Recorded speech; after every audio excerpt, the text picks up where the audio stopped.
they are encouraged by our government to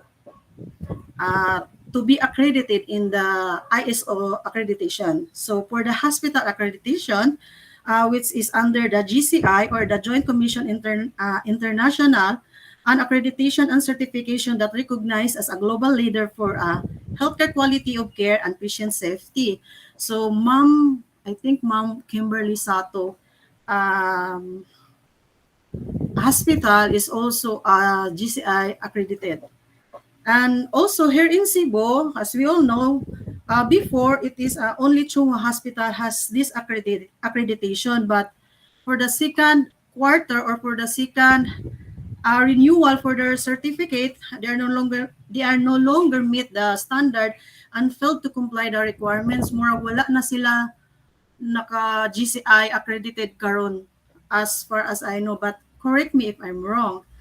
And we are aware also that hospital under GCI accreditation, like in the Middle East, like Ma'am Sato, and in the US, they use a computer-based or electronic-based methods in recording patients' data.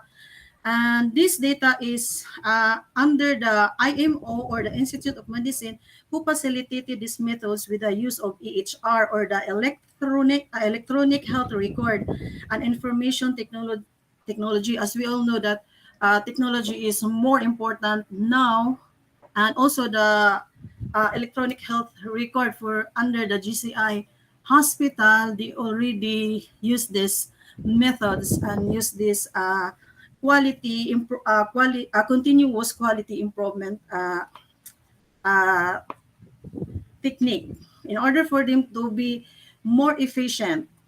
And and this information technology and EHR, this is the this is always a quest to improve the quality of healthcare throughout the healthcare delivery continuum and a consistent goal of healthcare providers, as we all know.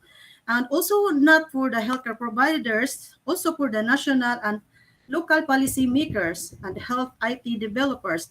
This is a new healthcare systems in this 21st century that we all know that it focuses on the improving and of quality and safety of our patients' care.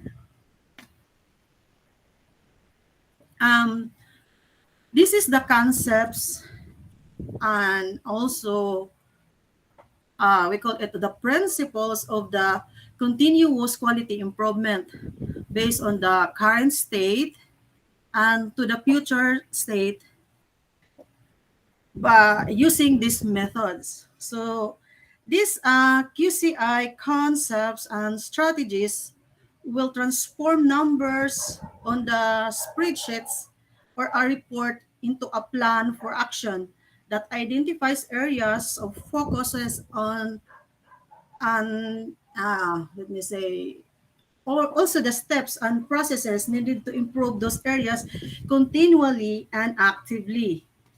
To establish this effective QCI strategy and practice, we should have to choose and use a form of model for the quality improvement. And also we need to establish and monitor metrics to evaluate improvement efforts and outcome routinely.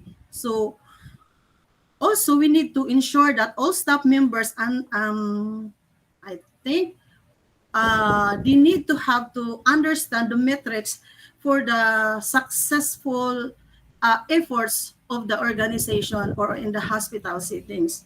And also, we need to ensure that patients, the families, and also the providers and the care team members also involved with the quality improvements activities. This explicit commitment for the QCI or continuous quality improvement can help a practice establish a clear vision and implement it successfully through this method. And we call it is a meaningful use for the QCI methods.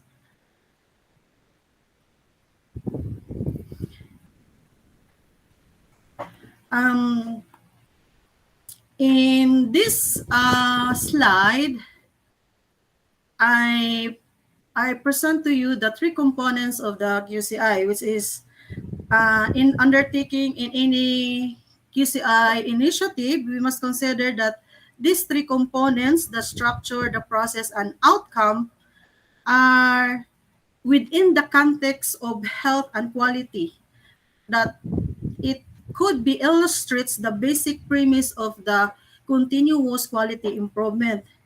Any initiative involving to improve patient care must focus on the structure, especially in the I think the technology and the people.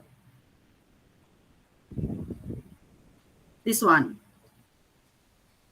So this framework model for the continuous quality improvement, um, as we see this one here is the structure. It involves the people and the technology, the process, and the output. Also, for the outcome of the initiative. For the structure, um, this includes the technology, the human or the people, the physical and financial assets that possesses to carry all its work. So for the quality continuous improvement, it examines its characteristics. Example, the number of people, the location, the quality and adequacy of this structure. Not only for the quality and adequacy of the structure, it also for the health technology resources, also for the staff and consultants, in order for the framework work efficiently. And also for the process, this activity, this should be the activities and the workflows or the task given by the QCI in order to carry it out and achieve the output of the outcome, and considered, and this also considered as a form or a process in the whole framework. And for the output, this is the predecessor to the chains of the patient status. Not because we all know that not all outputs are clinical. Many practices will have outputs tied with business or the efficiency goal according to the required changes to the um, administrative, administrative, and also for the billing processes. So output is also more important in the framework. The outcome by this framework also is the end results of the whole care in a hospital settings, like for instance, and the changes in patients' current and future health status due to the healthcare interventions. Uh, this area here in outcome is somewhat state the whole outcome of the patients, if the patients has fully recovered or the patient is not yet recovered. And this loop here, we call this loop for the output and outcome through the initiative of continuous quality improvement. This is the feedback loop between the output and outcome to the this one here, the initial QCI initiatives or the CQI initiatives that represents cyclical iterative natures. Once the change of this structure and processes is implemented, you must determine whether it is achieved on the intended outcome. And if it's not, then other changes could be considered if the outcome would be achieved or not yet achieved. So this practice could determine how to produce or even better outcome or achieve it more efficiently and with less cost. So this is the whole framework in a hospital setting, or not just in the hospital setting, but also in the business industries that the practice.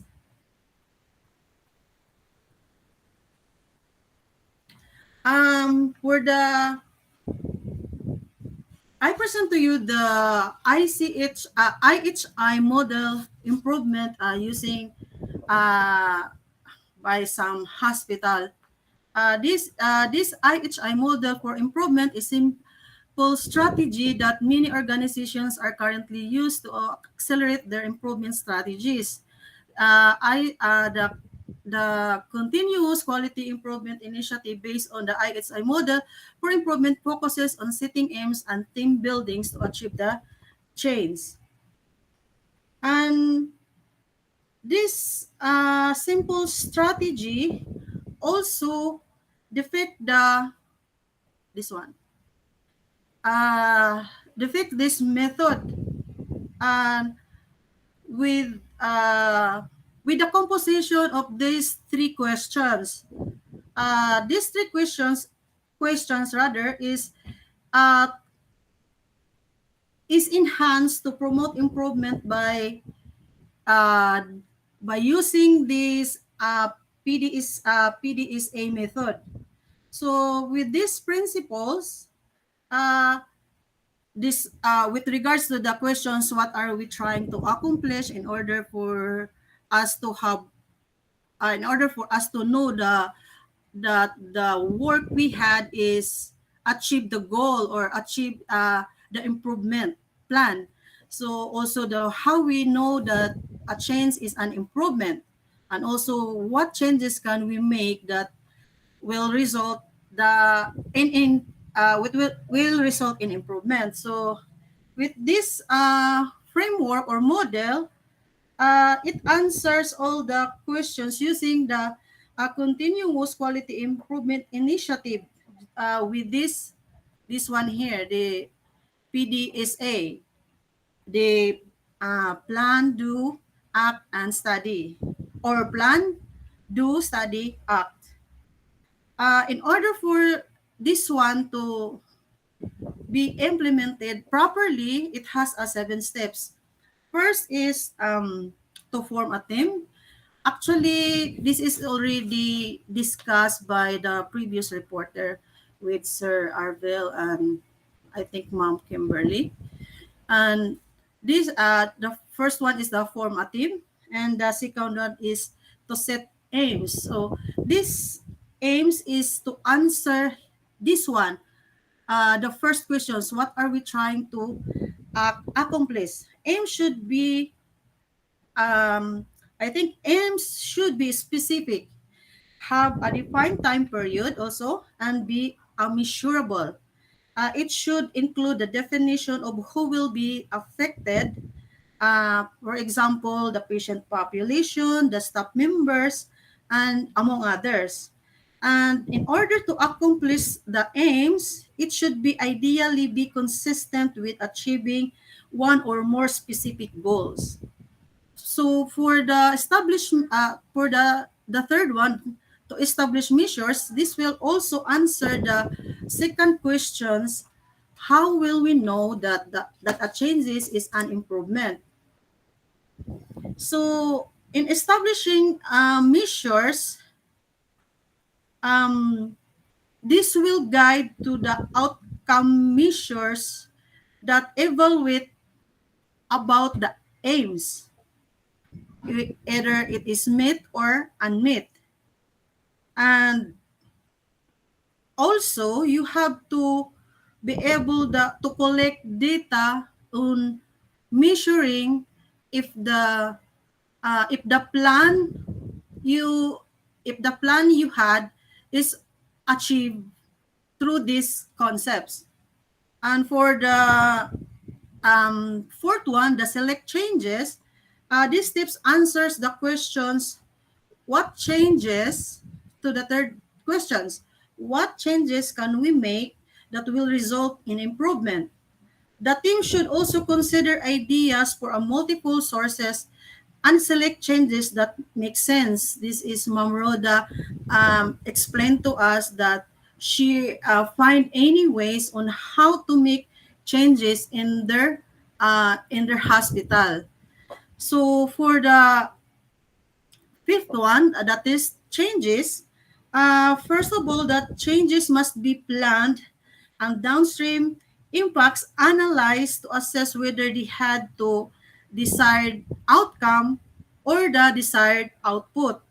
Once the changes are implemented, the results should be observed so that lessons learned from the best practice can be derived future changes. So this is also what Ma'am Rhoda says, that the future changes starts with the plan. And for the sixth one, the implement changes.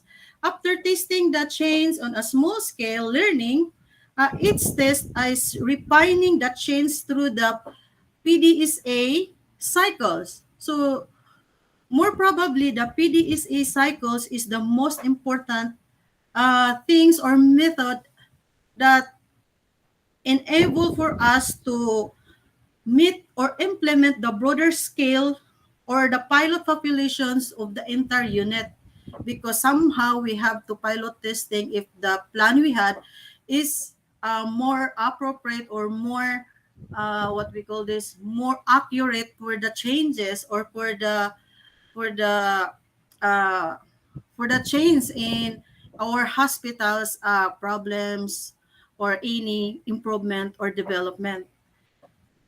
And for the seventh steps is the spread change. This was after the successful implementation of the changes or the pilot populations or of the entire unit.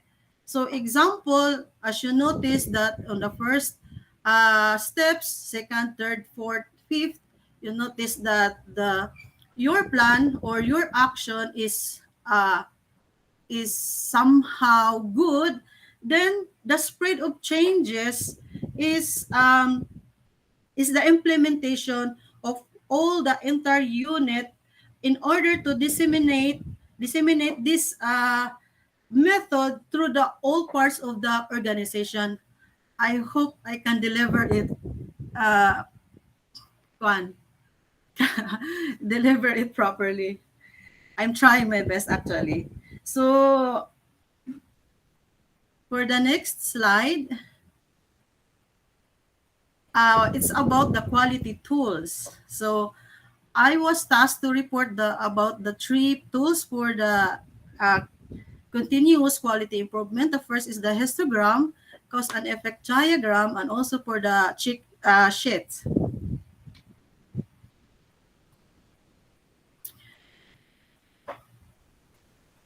For the histogram, this is introduced by Carl Person, is a bar graph presenting the frequency distribution of each bar. The very purpose of this histogram is to study the density of data in any given distribution and understand the factors or the data that repeat more often or often. This is the easiest way to evaluate the distribution of data. This is the picture of the histogram, the defects, and the days that the defects has encountered. So you have to tabulate it in this form.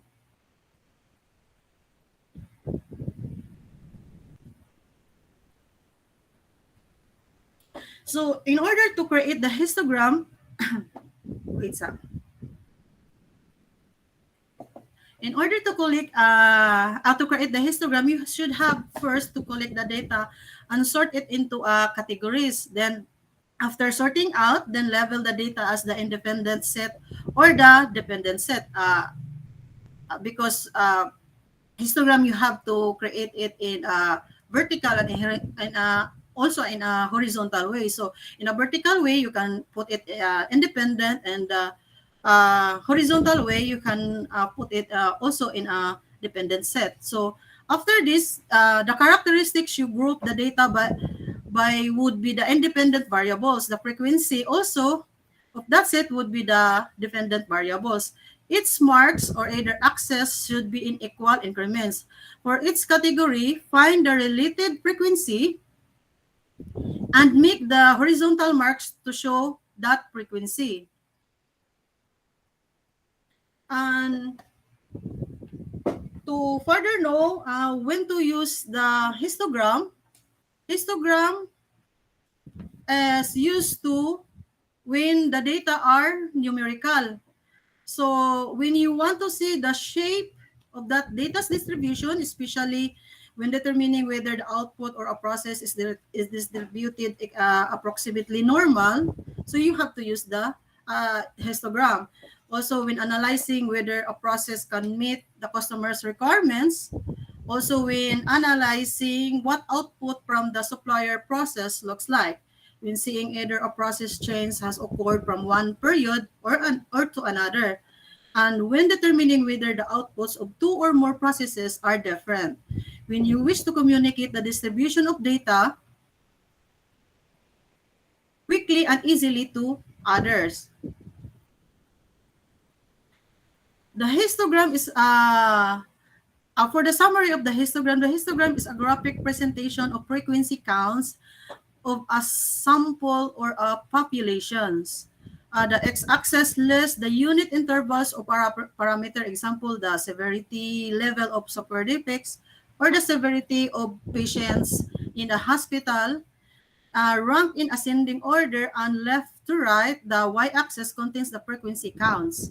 So example, in the hospital, kung daghan ang COVID, and you have to have the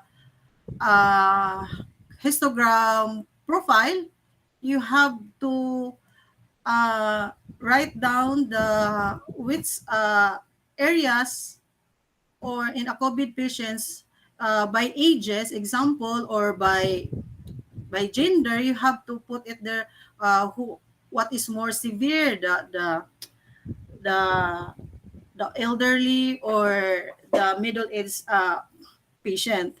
So the purpose of histogram is to show the distribution characteristics of the parameter. Also, it enhances understanding of the parameter of interest. For the second one, or for the second tools, is cause and effect diagram.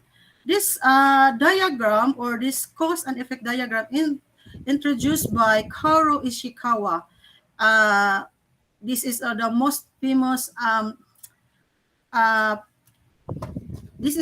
famous person who created this this Ishikawa, what do you call it?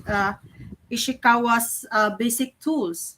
In the purpose of this is to identify the various causes or factors leading to an effect or the problem, and also help deriving meaningful relationships between them. And this is the figure for the cause and effect diagram, or the also called fishbone diagram. So here, the cause and the effect is for, first is the people, the methods, the measurements, machines, environment, materials. These are all the possible cause of the problems. Example, people, as we all know now, nga kulang og mga nurses. So the hospital also suffer uh, for the kuan kanang mga kuwang og nurses. Also the methods used in the hospital, kung wala nila na properly guide or na properly impose ang ilahang kanang ilahang mga procedures sa hospital, wala na tarong nila o guide or impose. Also the machine, one factor also, I have encountered this akong CI sa una, nanganak siya, one of the prestigious hospital here in Cebu. And then it so happened nga wala niya gi-declare dito sa information nga nurse siya. Then after niya nanganak, 3 days after, namatay ang iyahang anak.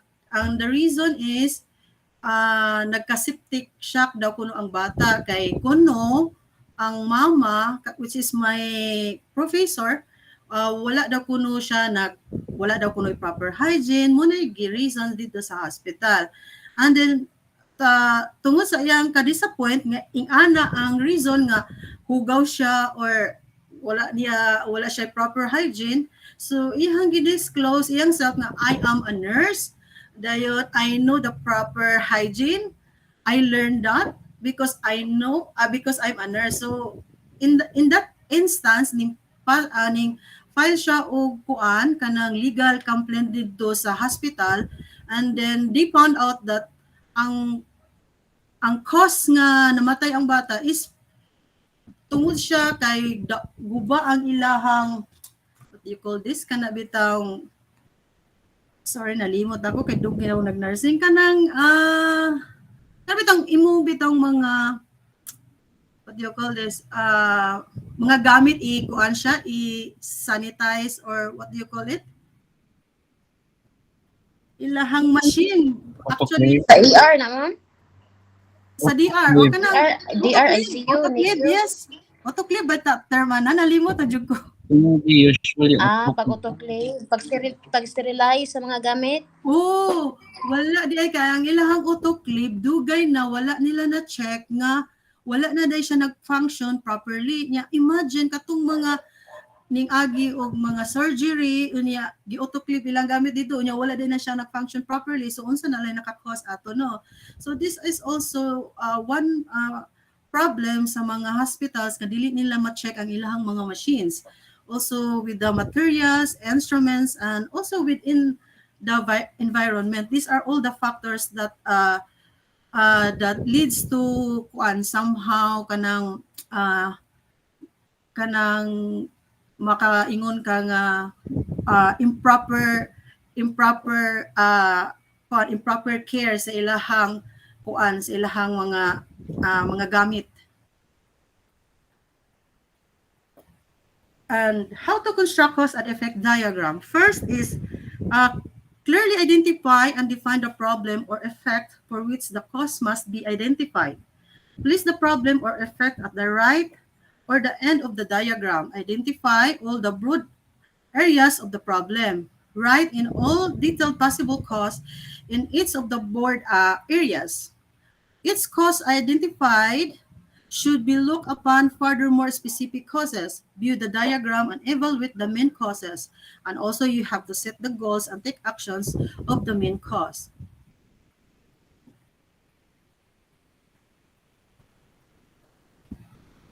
The third one is the checklist or the sheet. How to pronounce it correctly? Sheet. Sorry.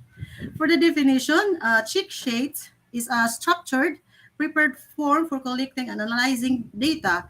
This is a generic tools that can be adapted for a wide variety of purpose. So, this checklist also is organized data by category. The sheets also show how many times its particular value occurs under information is increasingly helpful as more data collected. And it also more than 50 observations should be available to be charted for these tools to be really useful. Check sheets or list minimizes clerical work since the operator merely adds a mark or a tally to the prepared sheet rather than writing out a figure. By showing the frequency of a particular defect, example in a molded part and how often it occurs in a specific location, its checklist or shades help operators spot the problems. Also,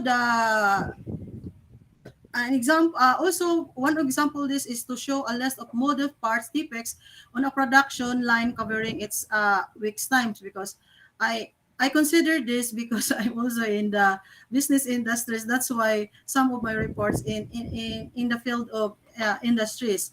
And furthermore, one can easily see where to set priorities based on the results shown in the check sheets. Assuming the production flow is the same of each day, the part with the largest number of defects carries out the highest priority for corrections.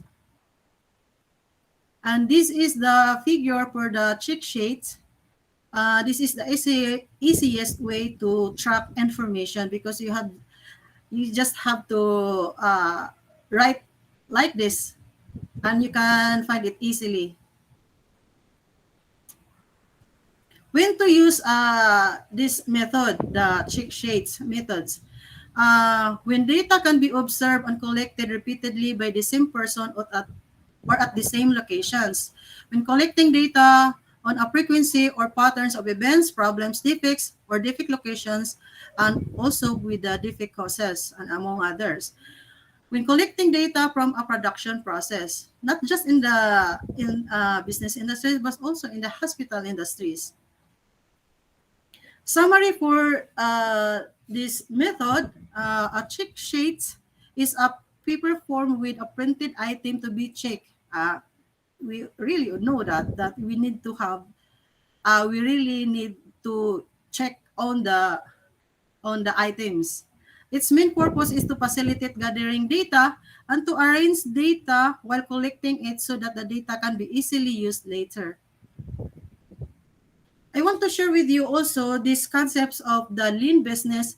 Uh, this uh, uh, these principles, or I mean these methods, is used by the uh, Toyota companies, and when the hospital industries notice that the Toyota companies is more productive and really improve their business, they also follow these principles. These principles here, as we see, the identify value, the specify value, work process, push and pull activities, process delivery. These flows of activity also uh, integrated with the continuous quality improvement initiative.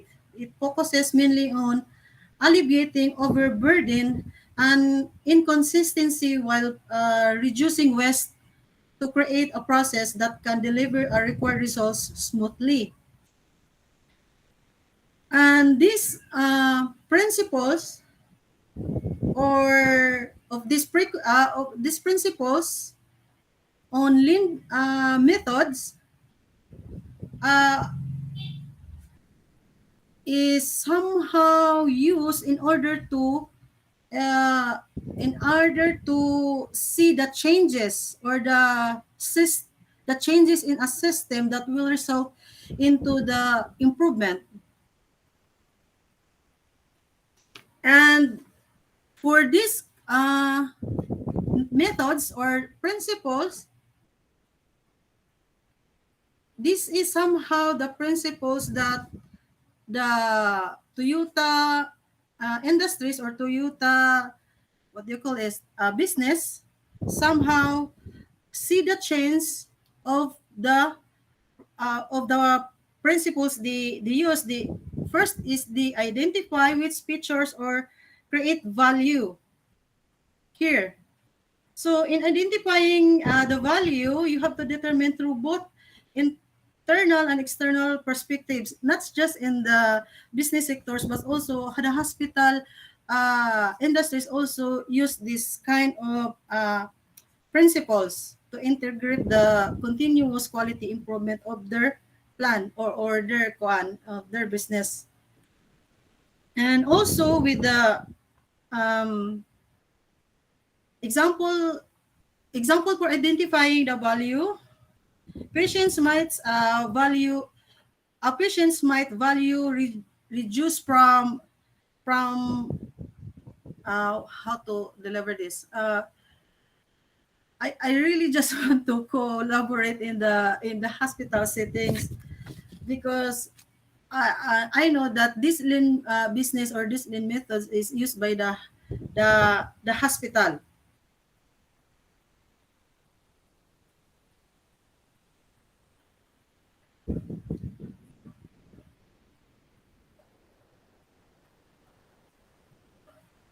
The hospital or in the hospital industries, I mean, They are identifying the value which is determined through both external and external perspectives.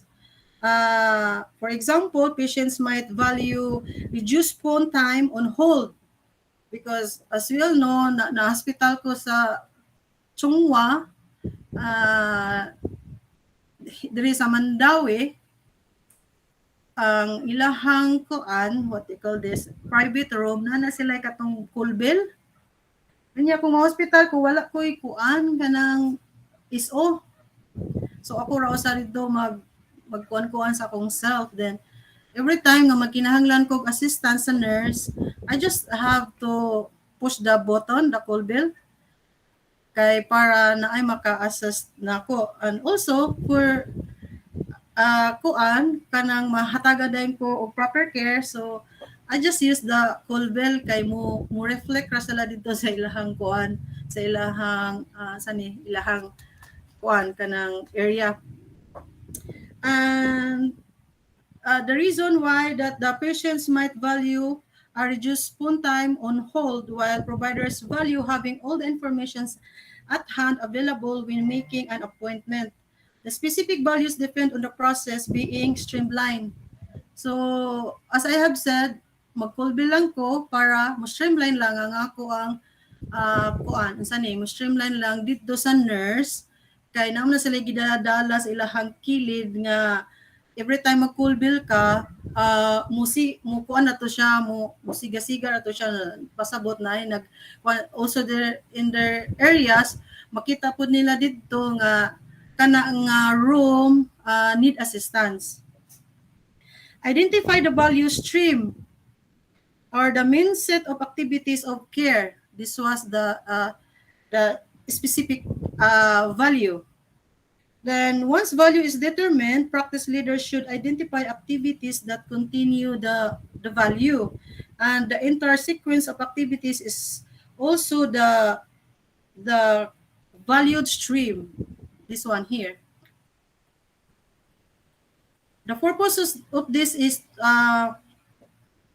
to bring process or services to the client, both value added and non-value added in terms of business here, and also for the hospital in order to integrate the whole system. And the third one is the workflow process. So this workflow process is a continuous improvement process that carries the information on all services from end to end throughout the cycle here. And another one is the push-pull activities. This push-pull activities is to fortifying the upstream processes at the request of the customers and downstream requirement or for the specification. And for the last one is to process delivery in order to eliminate wasteful activities, create value for the customers, and promotes continuous improvement on the plan or on the specific business or industries. And that's all for my topic. Pasensya na.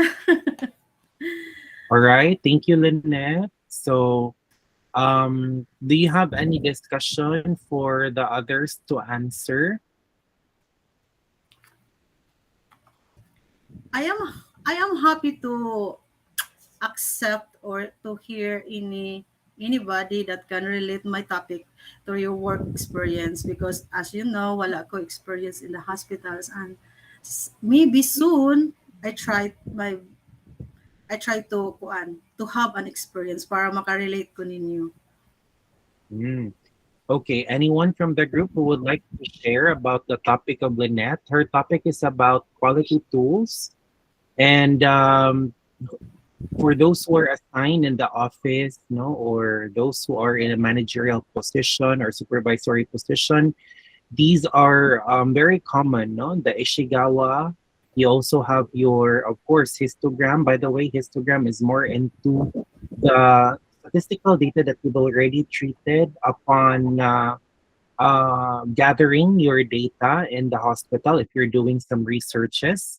The check sheets or the checklists are very good indicators, such as performance indicator checklist, You also have the return demonstration checklist if you're going to verify quality improvement for staff, for the staff, no, for the staff nurses. And when you talk about the scatter diagram, guys, this is just the same as histogram. However, the scatter diagram would somehow show the relation as to what particular area that needs to be um, the area that needs to be focused on based on the research that you've made in your hospital.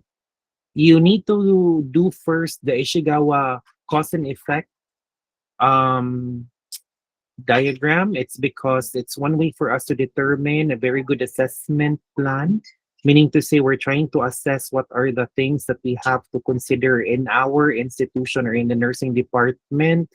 What are the things that we need to obliterate, the things that we need to proceed or to enhance, no?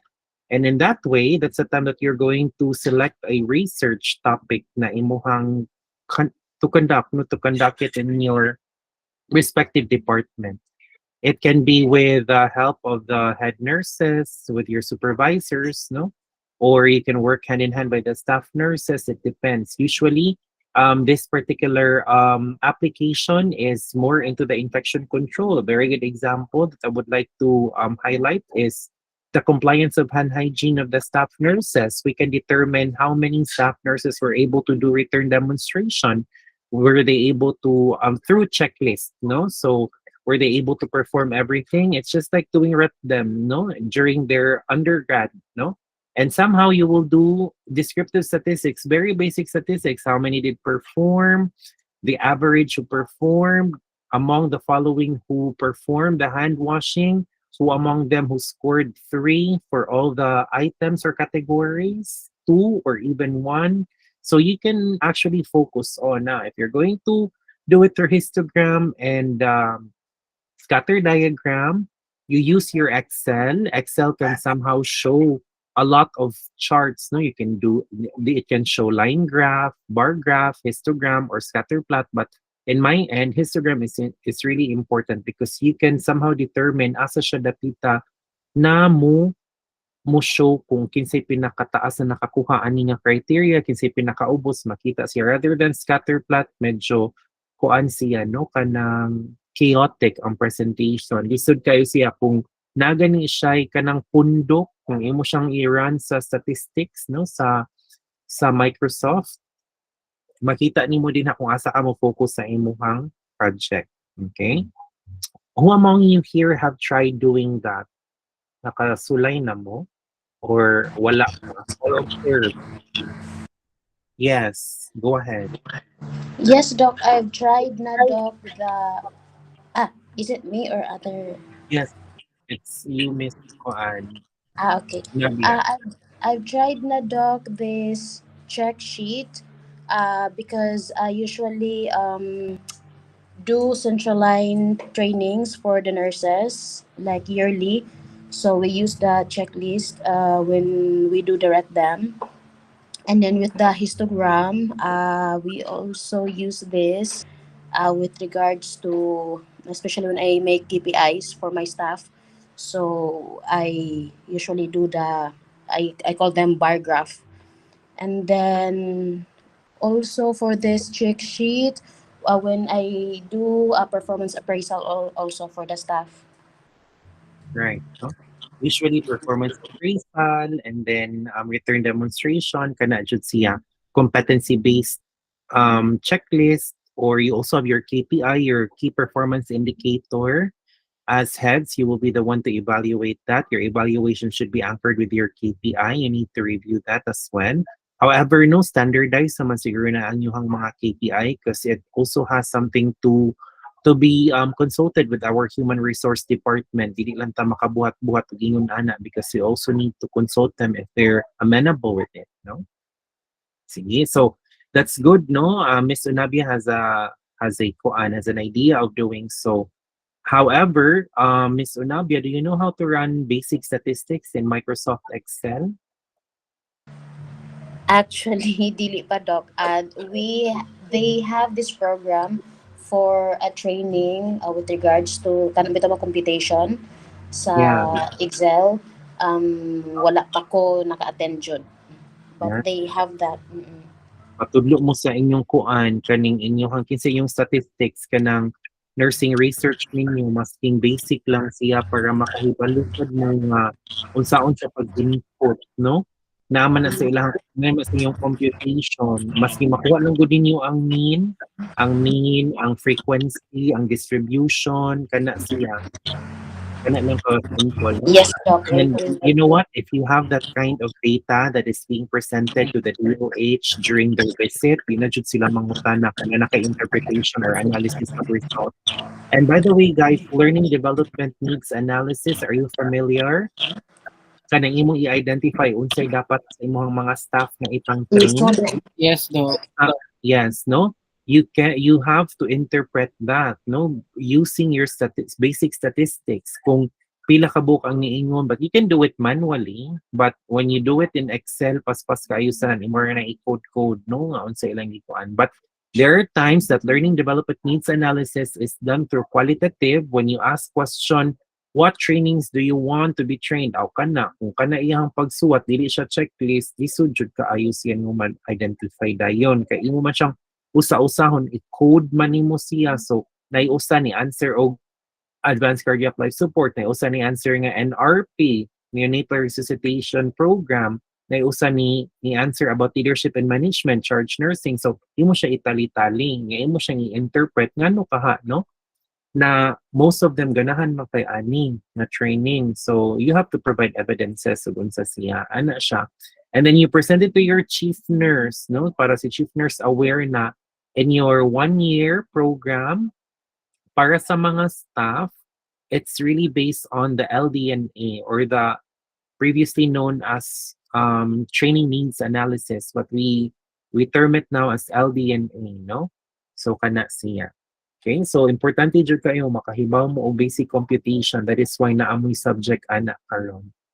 Nga medyo lisod-lisod ba na no kung dili jud nato love ang math kay True. computation jud siya nga interpretation of results moagi mo ana no og kanang steps. Okay. So I think that would be it for today. Before we end our session, do you guys have any questions or concern coming from the report of Miss Lynette? None so far. Oh yes, John. Doc, I am the last reporter for our group, Doc. Oh, naapaday ka? Oh, The sige. last three of the seven quality tools. Hold on. Apil pa kasi ng group, John. Oh yeah, apil pa ka, no? Yes, Doc. Oh yeah, Mr. Tudtud. Sige, okay. So, we'll tackle your report, John, so that Okay, dili Doc. na siya hangin sa imuhang end. Okay, Doc. Sige, go. Permission to share my screen, Doc. All right.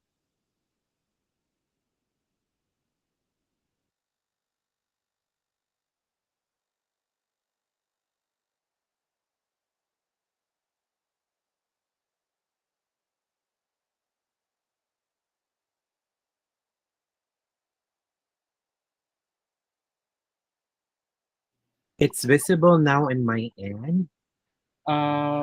Na slide wala pa, Doc, no? Wala pa.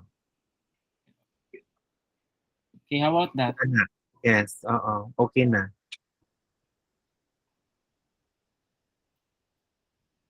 Okay,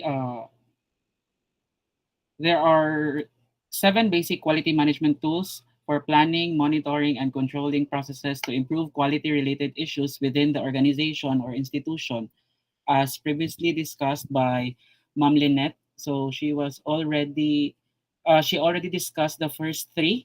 So let me greet you again. Good day to each and everyone. I am John Marcon Tudtud, and this afternoon I am tasked to discuss the last 3 of the 7 tools. First is the scatter diagram. So what is a scatter diagram? A scatter diagram or plot is a graph that demonstrates the relationship between 2 variables for a group of numerical data. It is used for process improvement to illustrate the relationship between a component of a process on one axis and the quality defect on the other axis. Scatter charts are described as one of the most useful inventions in statistical graphs. Originally, the scatter chart was presented by an English scientist, John Frederick W. Herschel, in the year 1833. He used it in the study of the orbit of the double stars and plotted the positional angle of the double stars in relation to the year of measurement. The scatter plot was used to understand the fundamental relationship between two measurements. Even though bar charts and line charts are frequently used, the scatter chart still dominates the scientific and business world. It is very easy for people to look at points on a scale to understand the relationship. So, muna siya sample sa scatter plot or diagram or scatter chart. So, the dependent and the independent variable on both axes. So, when to use a scatter diagram? First is when you have a paired numerical data. Next is when your dependent variable may have multiple values for each value of your independent variable. And last, when trying to determine whether the two variables are related, such as when trying to identify potential root causes of problems and when testing for autocorrelation before constructing a control chart. So how to draw a scatter diagram step by step. You can draw a scatter diagram with two variables. Usually the first variable is under the control of the researcher and the second variable depends on the first one. So how next is the independent variable which affects the dependent ones are typically plotted along the horizontal axis. So kani siya diri the x-axis and the dependent variables are plotted along the vertical axis, the y-axis. The independent variable affects the dependent variable. Therefore, the independent variable is also known as what I've said, the control parameter. And sometimes both variables may be independent. In that case, the scatter graph demonstrates the level of correlation between them. So the steps to be followed while drawing a scatter diagram. First is determine the issue, collect and categorize the data to be analyzed. Next is draw the vertical and horizontal axis and plot each variable on the graph.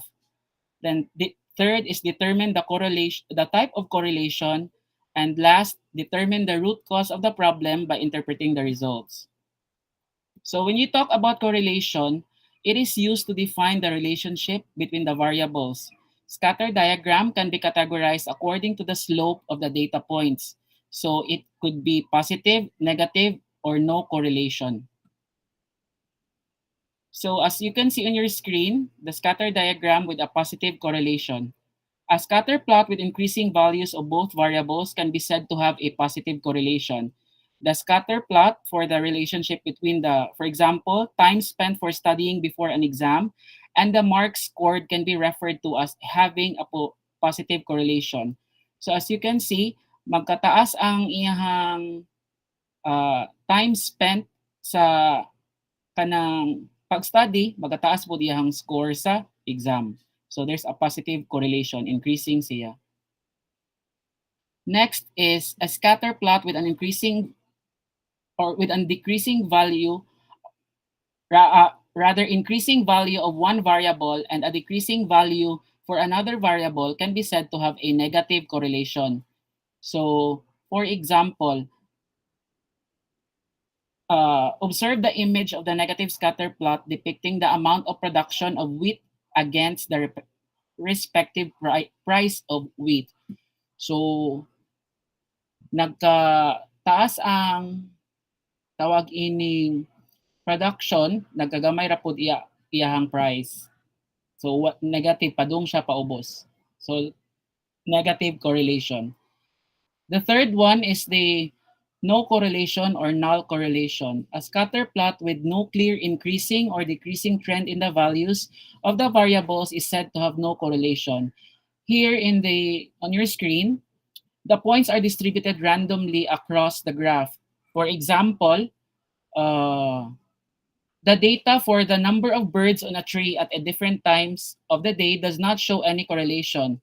Observe the plot showing the number of birds on the tree versus the time of the day. So Kani number of birds on the y-axis and time of the day on the x. So wala siya klaro, increasing ba siya or decreasing. So therefore, there's a null correlation. Limitations of a scatter diagram. The scatter diagram is unable to give you the exact extent of correlation. Next is when your dependent variable may have multiple values for each other, the value of an independent variable. Marag na ani typo kung natay. And skip sa taniha. Advantages. It shows the relationship between two variables. Number one. Number two, it is the best method to show you a nonlinear pattern. Third is the range of data or data flow can be easily determined. Fourth is observation and reading is straightforward. And fifth is plotting the diagram is relatively simple. So I have here an example of a scenario where we can use a scatter diagram. So the health and safety manager collects a data for two variables, which are number of accidents and working hours. So muna siya diri kaning the working hours versus accident nga table. In order to understand the relationship between the number of accidents and long working hours within a construction project. Then he plots the data in a scatter plot by assigning the working hours to the horizontal axis and the number of accidents to the vertical axis. The scatter graph of all the data helps him to understand the relationship between two variables. He notices that as the working hours increases, the number of accidents also increase. The number of accidents also increase is the working hours is independent data and the number of accidents depends on the working data. So from there, makakuha na siya on what to do with the problem na number of accidents. So iya bang i-increase ang iyahang manpower and then i-lessen ang number of working hours sa iyahang kaning mga tao. Next, quality management tool is control charts. So what is a control chart? A control chart is a graph used to study how a process changes over time. Data are plotted in time order. And then a control chart always has a central line or the mean and the upper line for the upper control limit and the lower line for the lower control limit.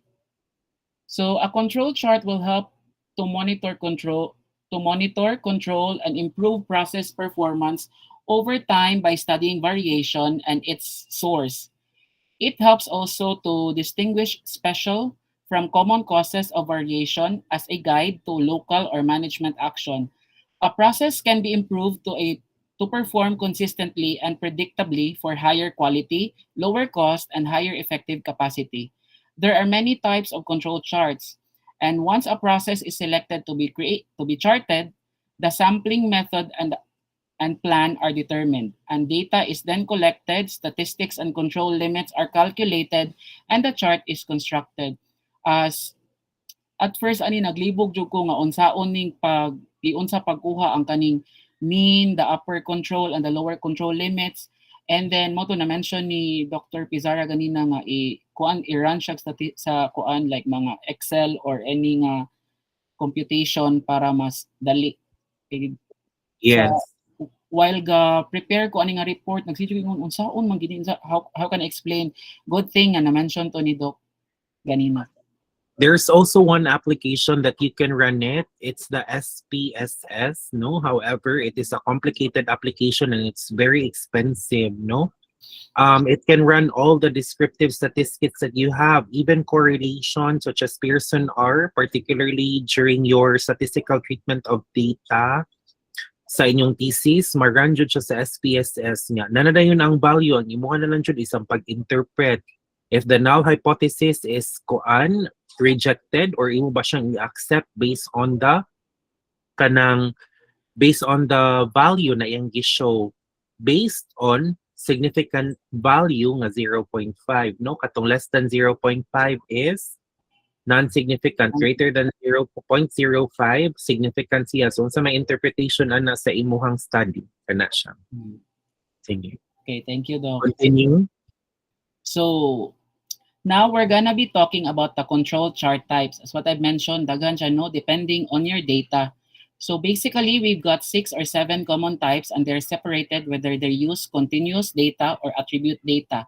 So sa table, they separate ang continuous data o attribute data. When you say attribute data, mo ni siya kanang like tracking the number of defects or mga defective nga mga uh, products.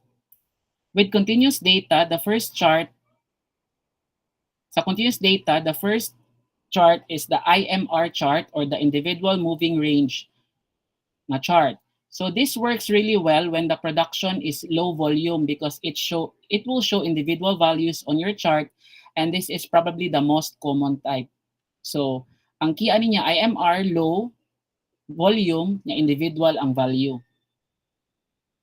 When the production is a little bit higher volume, you could use the XR or the X range or XS or the standard deviation chart. It's gonna show instead of individual values on your chart a subgroup of values and then the average of those values. With the attribute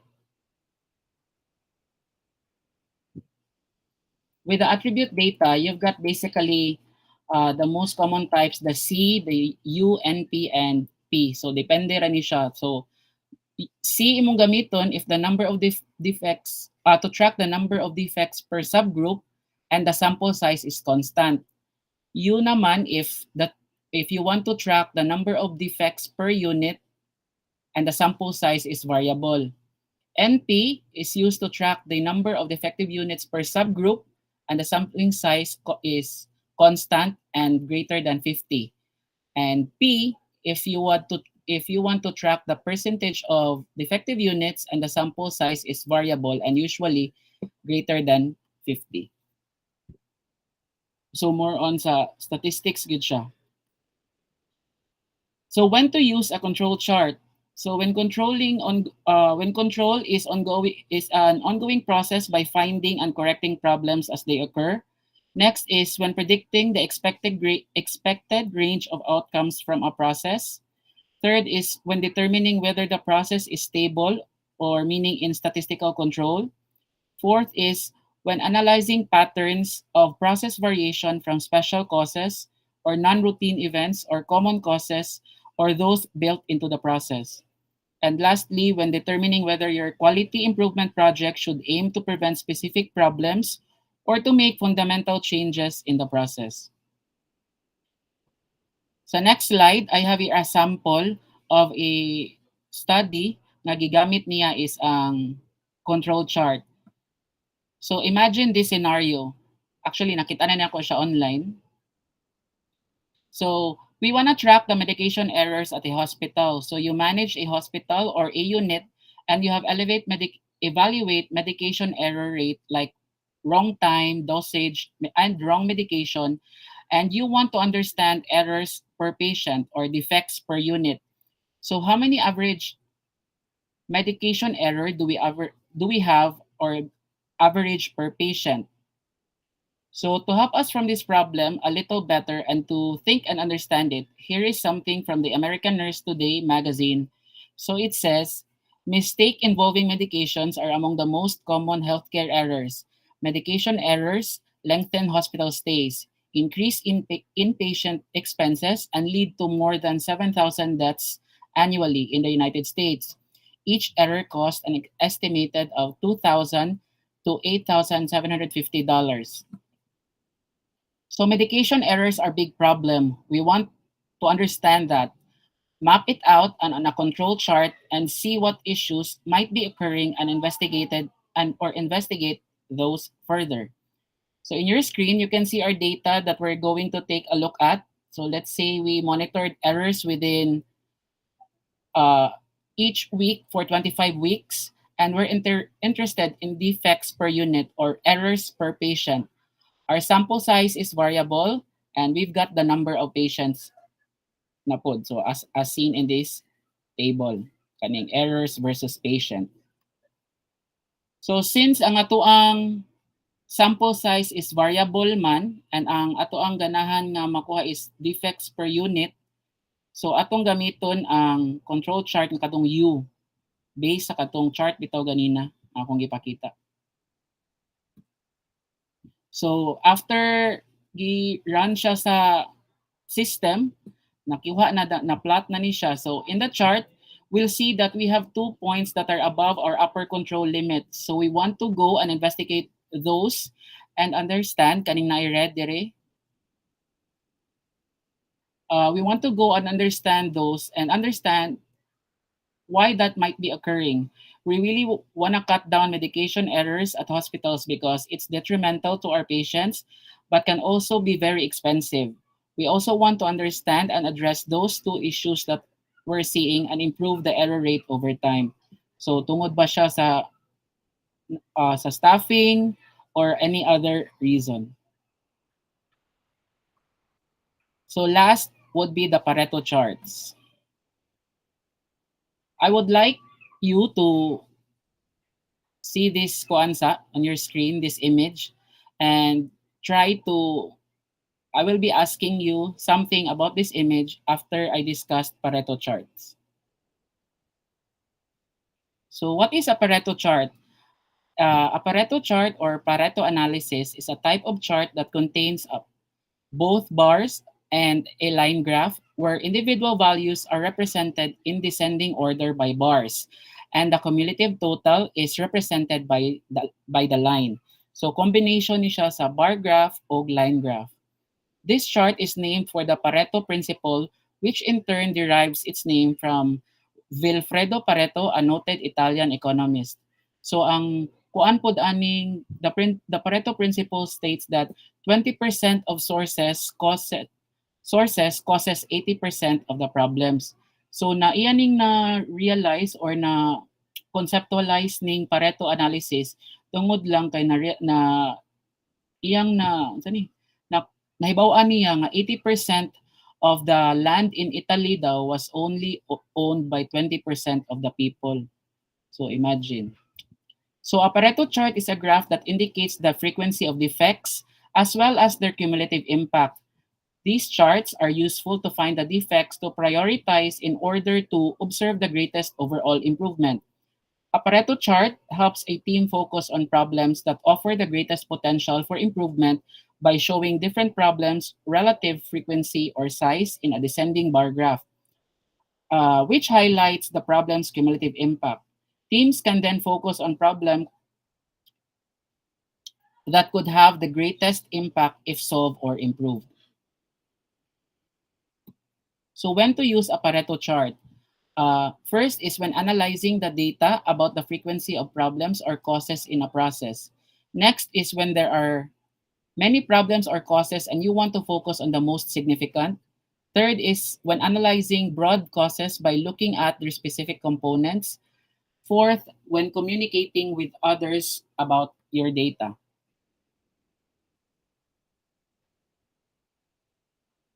Now, the importance of Pareto chart in the healthcare setting. So the healthcare sector can use Pareto chart to uncover the 20% of the factors causing 80% of the problems and inefficiencies such as promoting prevention care. In terms of the healthcare quality, a greater percentage of problems come from a smaller percentage of factors. Its simplicity makes the chart applicable to a wide range of situations, both within and beyond quality improvement. So number one, in identification of the problem. At the healthcare leadership or management level, Pareto charts can be used at a start of a new round of quality improvement. Yes, you can use the chart to map out the problems that are responsible for the most complaints or losses and indicate improvement resources. For example, the leadership at an unmanned healthcare facility believed that the majority of patients' complaints were due to poor customer service. But insights from a Pareto chart in healthcare showed that most patients complained about food and sanitation. So sayop day ang ilahang nakita nga problem. So tungod sa Pareto, nakita nila nga food and sanitation ang dapat nilang unahon. Next is identify the root cause.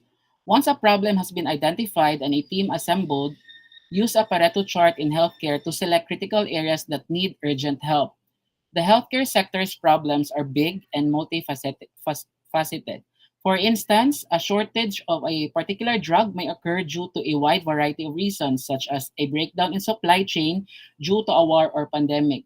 So kung ani ang kaning kung ano kaning sa atong shortage sa supply na experience yun din nato during the pandemic katong mga tambal para sa COVID, PPEs. So using a Pareto chart would help kaning kuan address the root cause. Next is to build consensus. A Pareto chart is used in healthcare to solve conflicts, particularly in healthcare projects with multiple moving parts or work functions. Team members may have sharp disagreements about how to proceed, either because they wish to defend their departments or know the problem, labi na sa kaning mga departmentalized bitaw nga mga institution or hospitals. For example, a hospital project improvement team was prevented from reducing operating room delays because anesthesiologists blamed the surgeons and vice versa. However, insights from a Pareto chart in healthcare showed neither of the team caused the problem. So na kuan sila na prevent ilang away. So benefits of Pareto chart or analysis in healthcare. Number one, quick and better analysis. Pareto chart in healthcare makes it amazingly easy to extract answers from your data to create compelling stories. Imagine using the table and spreadsheets to explain emerging patterns and other significant insight about a hospital to your audience. Second is identify patterns and trends. Bulky data provides unlimited opportunities for the healthcare sector to extract actionable insights. Yes, insights that could spell the difference between your brand and competition. Visualizing using Pareto chart in healthcare data helps pinpoint relationships and patterns between metrics. Exploring these patterns enables you to save immense resources such as time by focusing only on the areas that need urgent action. Number three, finding errors. Pareto charts help you easily spot errors in the data. Working with error-free data validates the accuracy of the insights extracted. So the Pareto chart procedure. Number one, first procedure in the procedure is decide what categories will you use to group the items.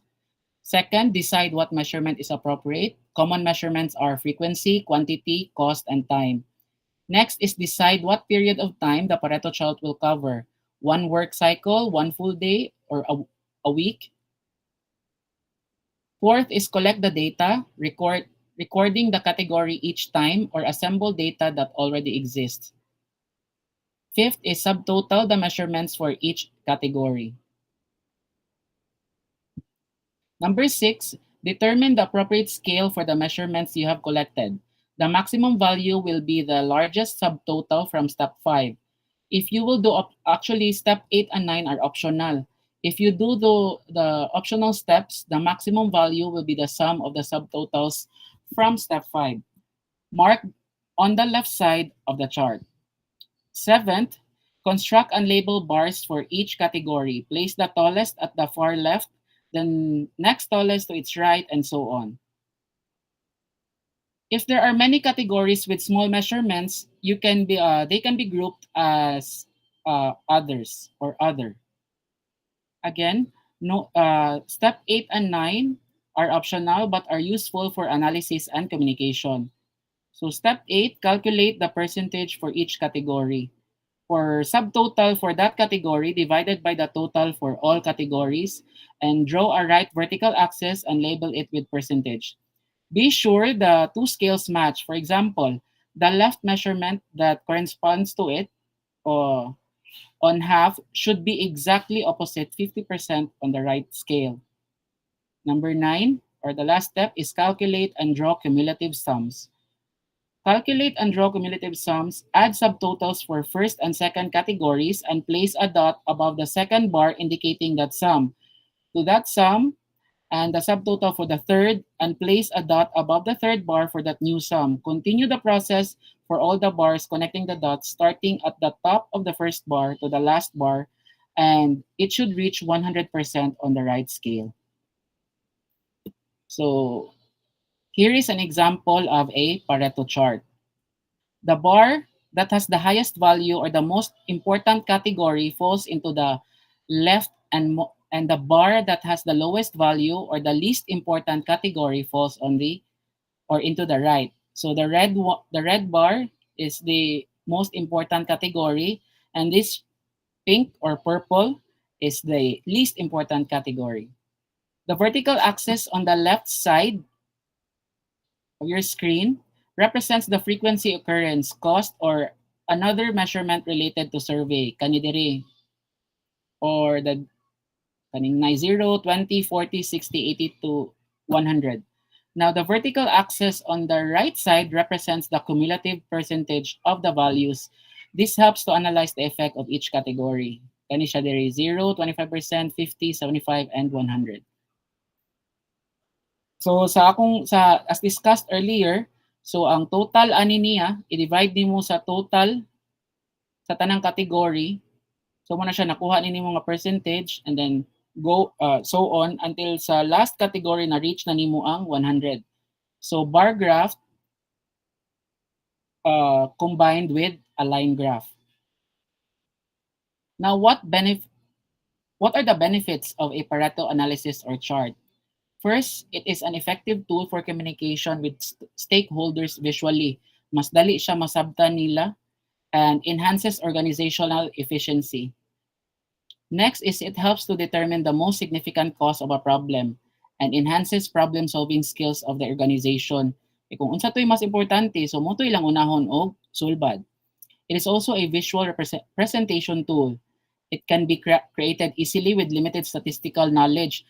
Actually, using Excel, pwede na gyud ka kung naa lang kay graph, table nga naang data, pwede na gyud ka na imura siyang i-highlight then insert graphs. Naray option dito apil na ang Pareto sa naa sa Excel. So isang click lang na din ang Pareto chart nimo. Ang imuha na lang is ang pag-analyze or interpret.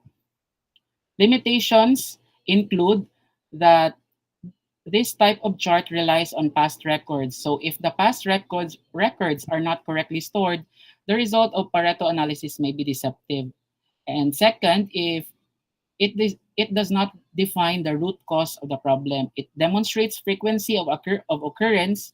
An additional tool like a fishbone diagram must be used to define the root cause. And sometimes, one Pareto chart or analysis cannot be enough. For multiple causes and problems, multiple Pareto charts may be required. So here's an example of a application of Pareto chart.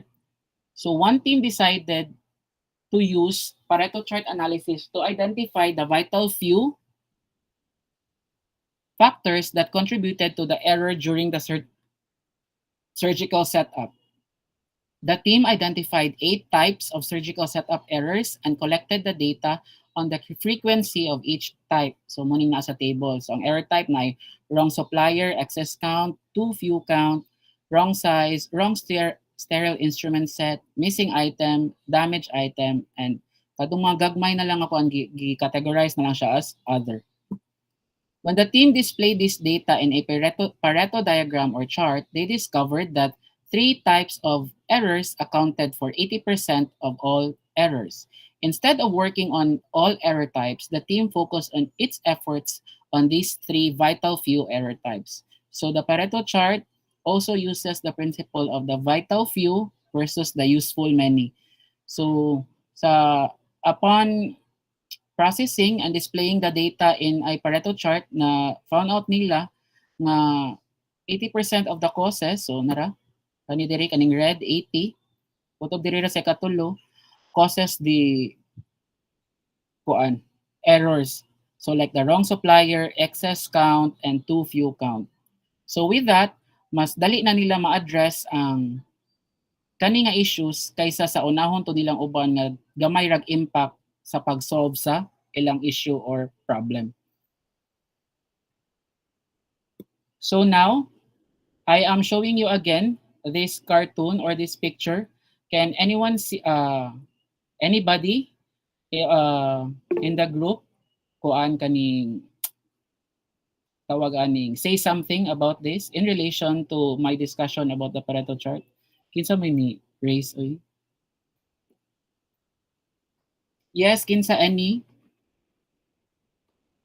Ma'am Onabia, sir. Okay, Ma'am Onavia. The picture shows the actual application of your report, Sir John. It's the Pareto chart actually is like the 20-80-20 rule, because in corporate world they actually have this one also, in which like 80% of the actual profit comes from the 20% of the clients, and only 20% of those clients give few profits. Anyhow, so with regards to the Pareto chart, it actually helps identify areas to focus on, as you've mentioned earlier. So that's why in the picture you can see gagmay lang sila, which is mo yung gifocus, but actually kana nga few, they are the ones who that are vital compared to the ones na naa sa iyahang likod ng mga dagko, but the impact actually is not that big. So small ang iyahang giuna, those are the identified areas to focus on, which will improve the process. Uh, Thank you, Ma'am Onabia. Anybody else? So, yes, kinsa tong ni-raise ang hand, you can speak up. Me, sir, sir na. Okay, ma'am. Go ahead. What I see on your picture is that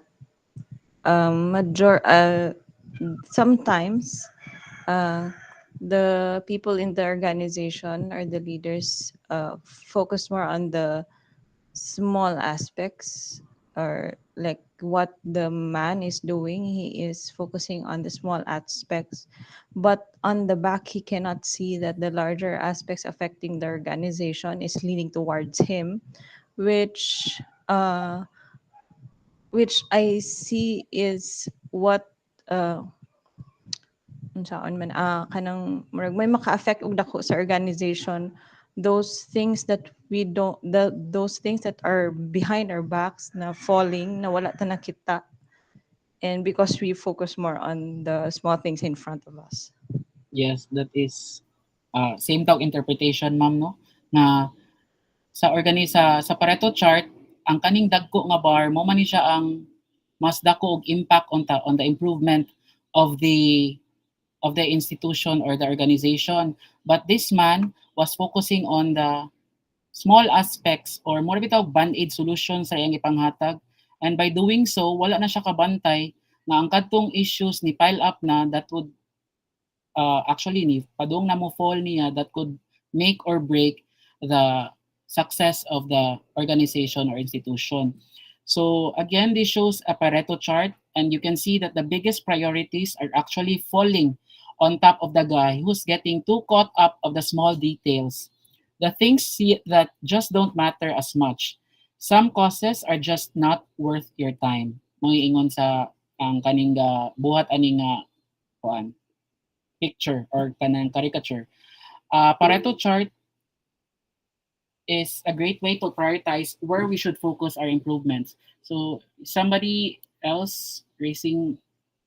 Yeah, mo clarify lang to, sir, because based on the Pareto chart that you've mentioned earlier, it shows manggo the 20-80 rule, which means 20%, 80% of the problems that you've seen are not that vital, and that few 20% are the ones with the big impact. So, I mean, literally, if we will see actually the chart, the interpretation is, yes, it's true.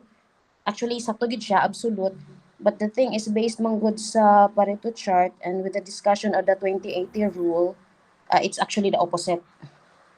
Actually, ma'am, the akong giingon ganina, ako lay balik ha. Pareto is the same with 80-20 rule, right? Is Mm. it the same? Oo siya. Actually, ma'am, Pareto is 80-20. 80% of the problem are caused by 20% Yes, of the 20%. problem. So So mo na if gid na siya. kumbag So mura if siya 80% of the problem, 2080 man siya. Same siya sa corporate world in which kato akong mentioned earlier, 20% of your clients are giving you the revenue of 80%. Mo na siya ang rule. So only few 20 give you the amount of 80% of your actual sales or something like that, and that many 80 actually give you only the 20% of your profit. Okay, that's the 80-20 rule in corporate world, ha. I don't know if same ba ang Eh, interpretation sa so corporate if world. Pareto is the same, that then it should apply the same principle also, the 20-80 rule, because that's the 20-80 rule. Based on my So di ko readings, sure. ma'am, based on Di my ko sure kung same ang readings, Pareto.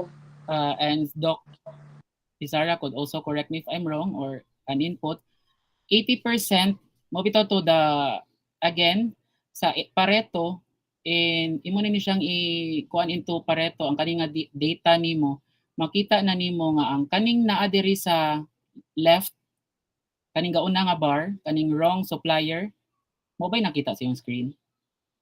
Yes sir, na sir. Mo ni siya ang pinakadako or the uh, nagkuan nga dako og impact or the most important category or the most important category in terms sa nakakos sa imuhang Yeah, but if you will see the entire bars, there are 1, 2, 3, 4, 5, 6, 7, 8. There are 8, and only the three has the biggest impact because they are the 20% of the entire thing.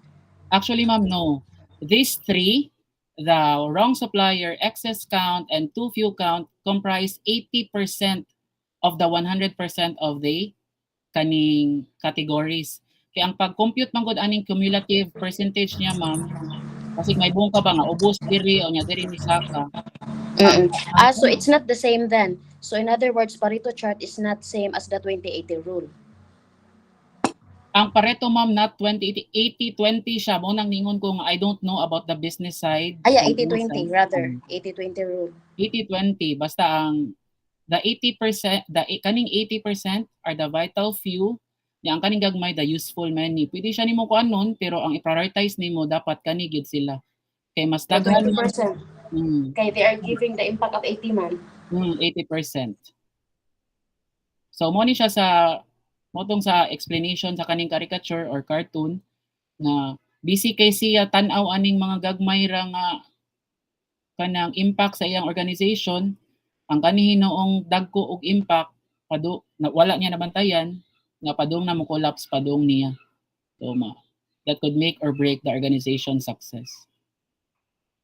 So any other additional input? So to move on, let me leave you with this quote. Quality is never an accident. It is always the result of intelligent effort by John Ruskin. Thank you and have a great day ahead or great evening ahead. All right. Thank you, John. So, for the discussion, no, John actually goes beyond in terms of the computation and giving us an idea how to come up with certain results, no. What I was just asking is basically the concept of Pareto and how it is useful in terms of how we utilize it in our institution. But that's also a good thing, no. At least we were able to come up with an idea that 80% should be something that we have to focus on, no? The reason why it's because of the number of quantities that we are looking into consideration based on the interpretation of based on the result. And how you interpret it is how you more focus on it, no? So say for example, if we're going to relate the Pareto chart in our nursing, no? Usually it goes with the learning development needs analysis or training needs analysis, in which we have lots of training. However, among these training, which among the top three or the 20% would comprise the highest amount of individuals who would really wanted to have the training, but the remaining are only somehow the 80% no that we can also need to focus on. Okay, however, in the real world, what is going on, we are looking into consideration with the top 20% of the total for the Pareto chart, no bali na hino na tong pagtan-aw niya, but looking into consideration whatever is feasible, it's still being manipulated. Data that are being presented and calculated can still be manipulated. That is why in statistics there are biases, no? Now we're also considering, because not all the time that the results are showing, those results needs to be corrected already or needs to be treated, no, or needs to have certain findings. But then again, it really depends on the institutional needs that we are considering. Okay, so how important is having statistics in quality management? The reason why we need to have statistics, it's because it makes, we nurses would somehow make sure as to how we can estimate, no, how we can make sure that these results can somehow help us and guide us. Being positivist, when you say post positivist, no, that means to say that you're just more into quantity, no? However, interpretivist, no, are those that are into quality. Okay? So making sure na sometimes quantitative data wouldn't really work in terms of our gathering of data for quality improvement. Sometimes quality does work if you really wanted to dig in deeper as to the topic that you're trying to research on. No, the most important thing is at the end of the day, you have an output. You have something that you can present to your chief nurse or even to the mancom based on how you gather those data. Because right now, guys, for us to be more competitive, for us to be not left behind, no, by the current trends, we need to make sure that we keep on doing research. And with research, no, it won't stagnate. Actually, no, our division, it would somehow move us for further in terms of advancement and more studies to be applied in our respective departments. Okay.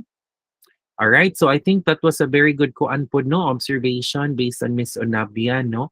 There are times that the corporate world is totally different. Marketing is totally different with healthcare, sometimes with education as well, no, and also sciences, no, other fields of science and technology, no. That is why we have to make sure na we're considering what is really in relation to our